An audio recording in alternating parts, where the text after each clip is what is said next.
there's two things to consider here. There's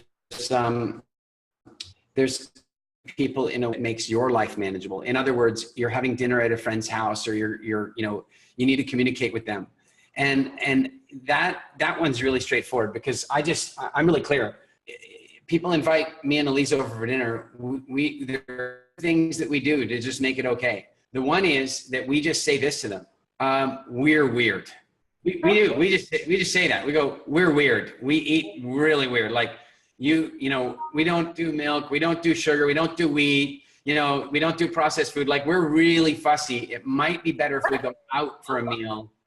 And then our friends always say, no, we can make it work. Give me that list again. And then they do it, because when a friend wants to take care of you, they want to take care of you. Family's a little bit more difficult, because family, I don't know why family can't, family are the friends we didn't choose, and friends are the family we do choose, right? And so the problem is that we tell our family, well, we don't eat this, we don't, they go, yeah, you do. You did last Christmas. What do you mean you don't have it anymore? Well, I don't now. And so family can be a little bit more difficult, but that's all the more reason you just have to stand your ground and go, look, I know it's silly. And that, I find that really helps. There's a little self-deprecating commentary. Like, I know it's silly. I know I seem like a fanatic, but I just don't eat that anymore. And when you do that, it's hard for them to kind of make fun of you or be difficult with you about it, because you've already said that you're weird. So it's done, Now that's communicating in a way to get you the food you need in social circumstances. But now there's another thing, and that is communicating with people in a way that can, in the long term, help them to make the change they need to make without being preachy or pushy, because that doesn't work, right? It just doesn't. And Paula, if there's one group of people that it really doesn't work with, it's your parents. That's the hardest one of all, because, parents can't learn from their own children. I mean, one of the things I'm really grateful for in having a daughter now is that I'm one of those adults that's still very much in touch with what it was like to be a child. If you ever see me at a company barbecue, I'm the guy at the kids table with the kids. I'm still in touch with that whole thing. The reason I mention this is that I don't know how to put this, but like having a 19-year-old son and still being a teenager in my own head, a lot of times, I am well aware that I can learn from my kids. So I like having this baby girl in the house, I'm like ready and willing. But the generation that came before, my parents, they were never going to learn from their children. They what do you mean you're going to teach me something? They just weren't. Now, I know not everybody comes from that sort of more conservative or old school kind of thing. But the fact is that even for the most enlightened parents, it's sometimes challenging to imagine that your children know things that you don't know, or they discover things before you discover them.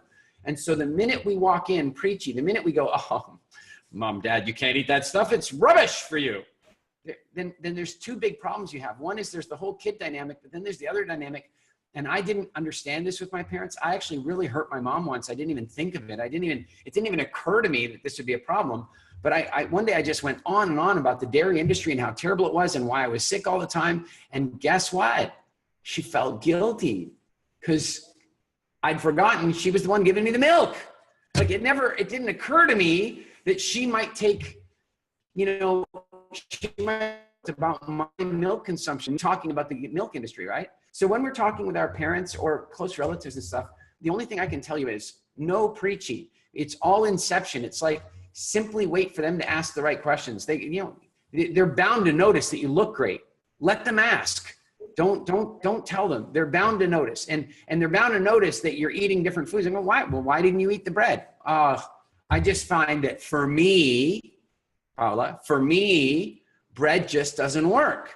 It just makes me feel yucky.